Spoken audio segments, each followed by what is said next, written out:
ഓം ശ്രീനാരായണ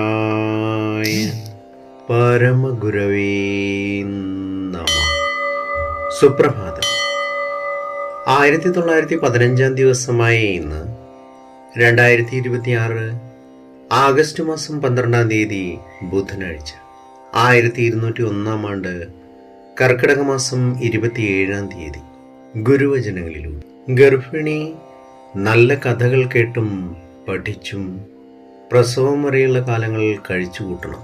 ഗർഭകാലത്ത് മാതാവിനുണ്ടാകുന്ന അഭിരുചി ശിശുവിനും ഉണ്ടാകുന്നതാണ്. ശ്രീനാരായണ ഗുരുദേവൻ. ശ്രീ നടരാജഗുരു എഴുതിയ ഗുരുവിൽ എന്ന പുസ്തകത്തിൽ സാധന എന്ന് വിവരിക്കുന്നതിൻ്റെ 31 ഭാഗമാണ് ഇന്ന് അവതരിപ്പിക്കുന്നത്.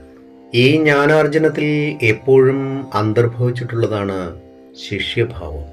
ഞാനാര്, ഈ പ്രപഞ്ചം എവിടെ നിന്നുണ്ടായി എന്നീ പ്രശ്നങ്ങളുമായി ശിഷ്യൻ ഗുരുവിൻ്റെ സൗധത്തിലെത്തുന്നു. അടങ്ങാത്ത ആ തൃഷ്ണ ശമിപ്പിക്കാൻ ജ്ഞാനജലത്തിൻ്റെ ശീതളതയ്ക്ക് മാത്രമേ കഴിയുകയുള്ളൂ. ആ ജലവും സദാ പേറിക്കൊണ്ട് നടക്കുന്ന ആളാണ് യഥാർത്ഥ ഗുരു.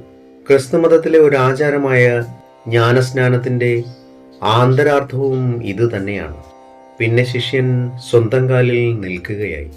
അതോടെ ഗുരു അവന് തിരിച്ച് ശുശ്രൂഷ ചെയ്യാനും മുതിർന്നേക്കാം. ആത്മജ്ഞാനപരായണമായ ജീവിതചര്യയിൽ അവർ ഇനിമേൽ സമശീർഷരാണ്. നിത്യനിർമുക്തമായ ജീവിത തീർത്ഥയാത്രയിലെ സഹയാത്രികരാണവർ. ഏവർക്കും നന്മ നിറഞ്ഞൊരു സുദിനമായിരിക്കട്ടെ എന്ന് ആശംസിച്ചുകൊണ്ട് നിർത്തുന്നു. നന്ദി, നമസ്കാരം. ഗുരുധർമ്മം ജയിക്കട്ടെ. ശബ്ദം നൽകിയത് സുജീഷ് മഹേഷ്.